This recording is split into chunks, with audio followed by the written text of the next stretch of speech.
Hello friends, this is a short video about the maintenance deposit which you paid when you took possession of your flat. The question that arises is, who should be holding it? First, I would like to make a disclaimer as well as a claimer. The disclaimer is that I, the narrator of this presentation, am not a member of the managing committee of the society. And also, this is not a presentation made by the managing committee. Coming to the claimer part of it, I can assure you that all the information provided in this presentation can be verified from authentic sources which have been quoted. You'll get links for certain documents at the bottom of this video in the description section. I would like to take you back to your agreement to sell and clause number 9.8 in particular, because this is the clause that deals with maintenance deposits. First of all, it says that prior to the promoter handing over the possession, you, the purchaser, shall pay to the said society a sum of rupees 3 lakhs as interest-free deposit, which is to be held by the society.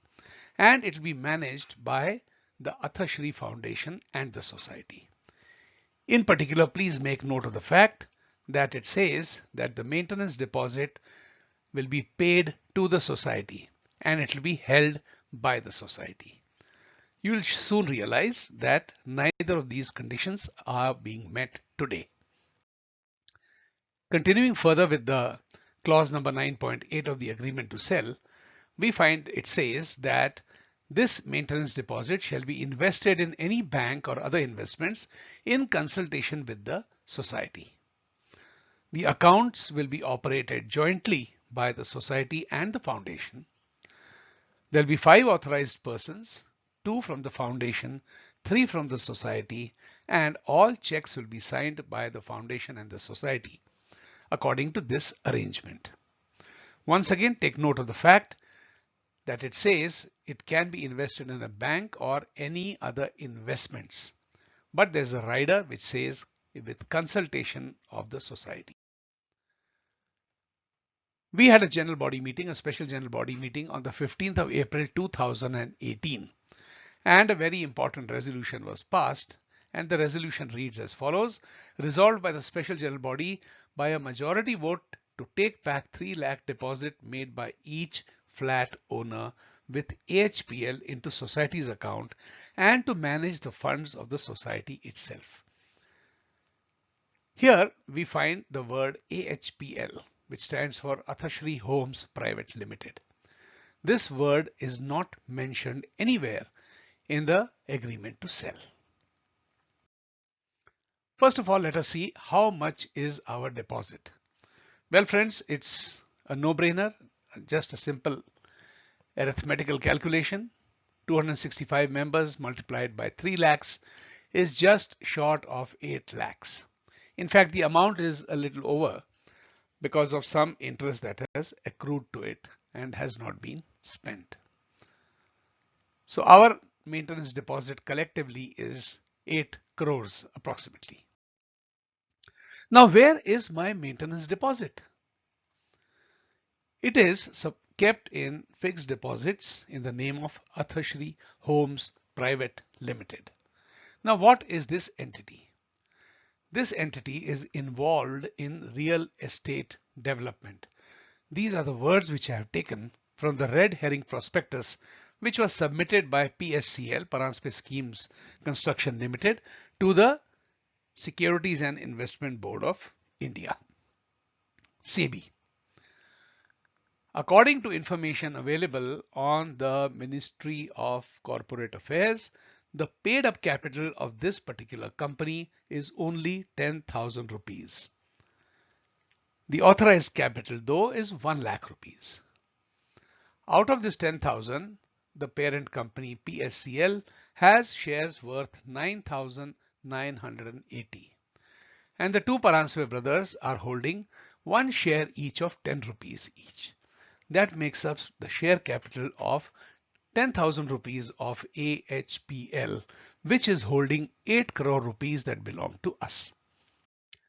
The next question that comes to the mind is, what is the problem of keeping this money with AHPL? Let's have a look why it is a problem. First of all, AHPL is not party to the agreement to sell. The second point is that when you paid the money and later you did not have any agreement and do not have any agreement with AHPL.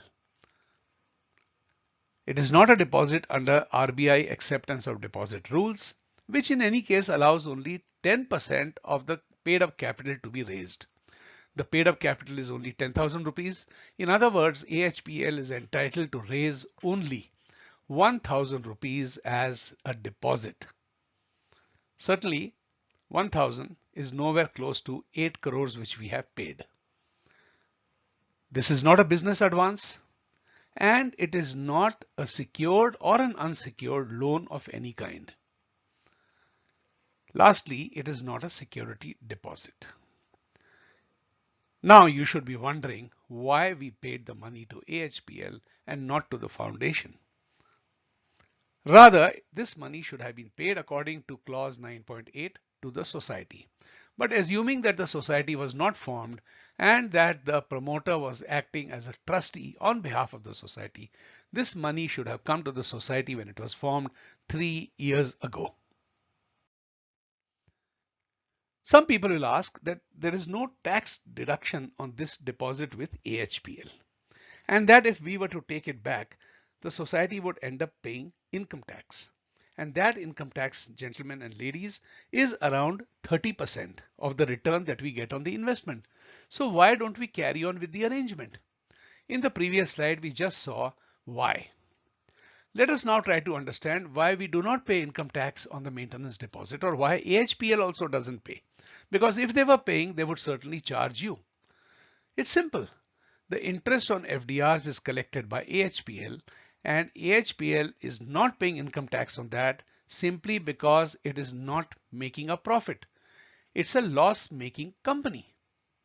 Now imagine just with 10,000 rupees paid up capital, a loss-making company for all these years, and they are holding 8 crore rupees from my pocket and your pocket. So let us examine the question, is my deposit protected by any law? Well, recently the government 2 or 3 years ago passed the Insolvency and Bankruptcy Code, the IBC code, which is now law.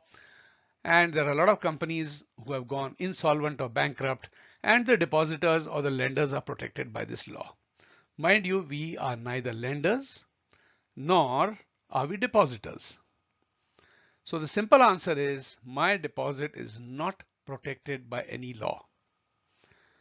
Under IBC, a default occurs when a debt becomes due and it is not paid. That debt could be in the form of interest, dividend, or anything else that has been agreed. When I use the word agreed, remember there is no agreement between the flat purchaser and AHPL.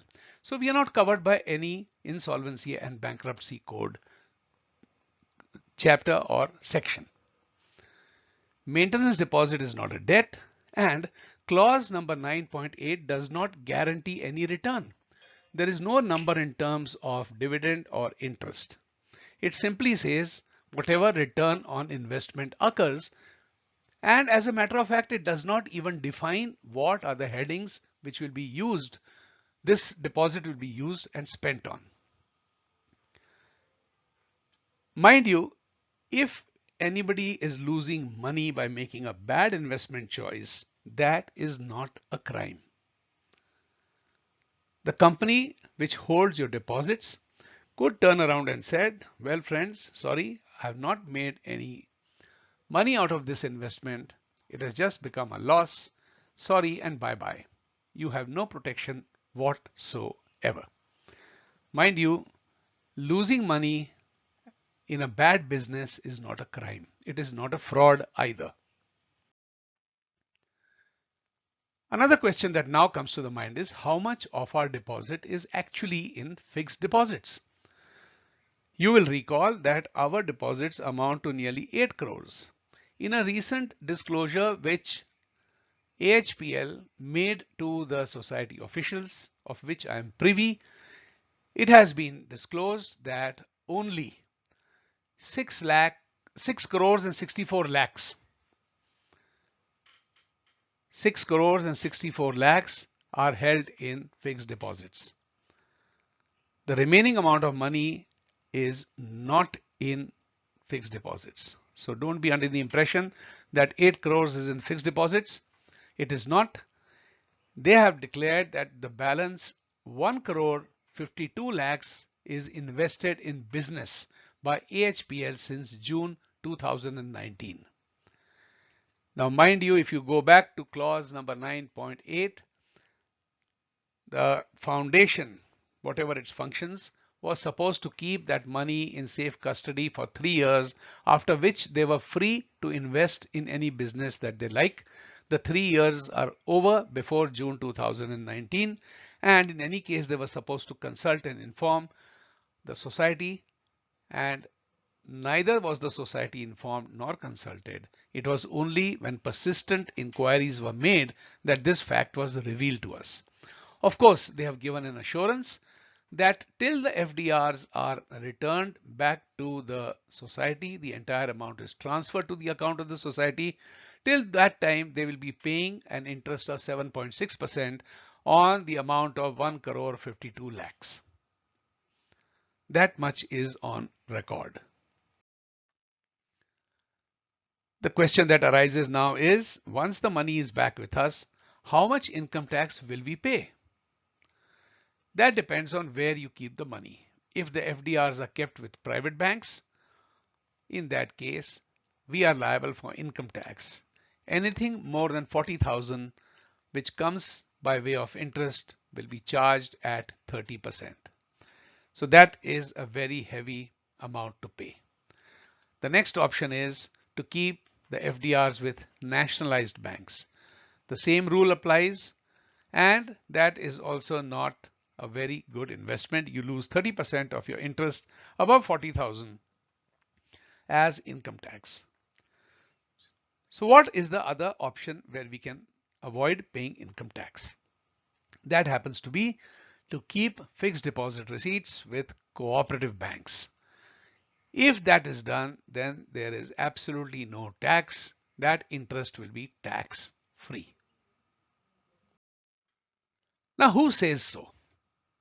Well, friends, a cooperative society keeping their deposits in another bank, which is a cooperative society or a cooperative bank as we call it, becomes what is known as being covered under the doctrine of mutuality.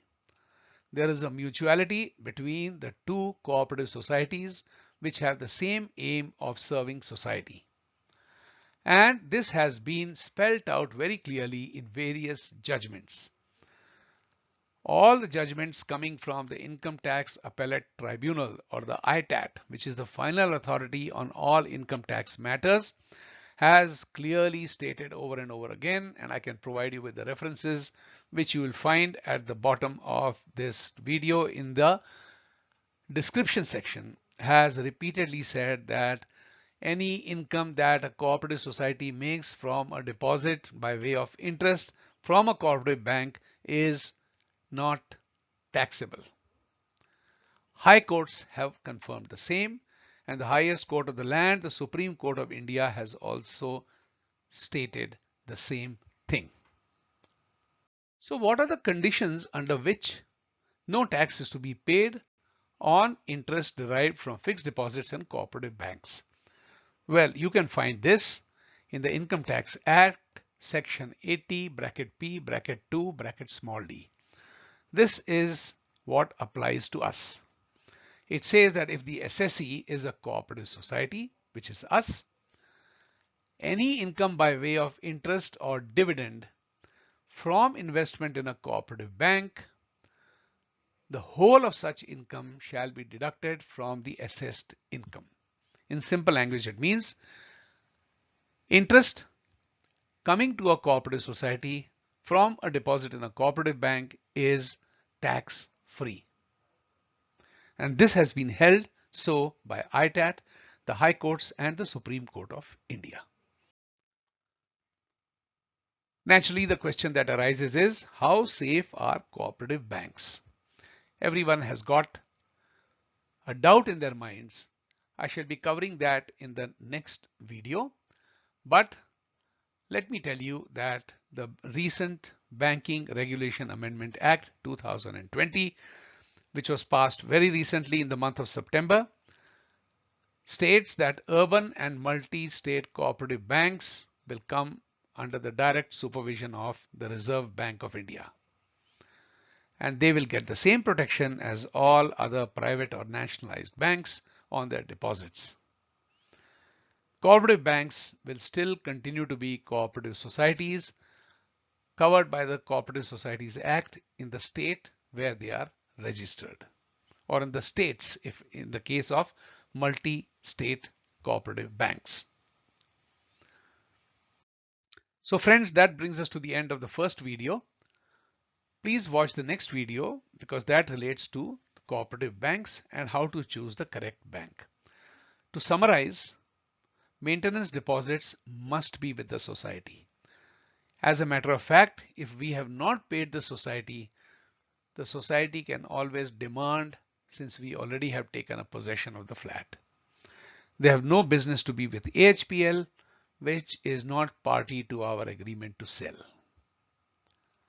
The second point to note is that cooperative societies are not required to pay income tax on interest paid on deposits which are kept in cooperative banks, and I have given you the references for that. So thank you very much for your attention, and friends, we shall meet once again in the next video. Until then, bye bye.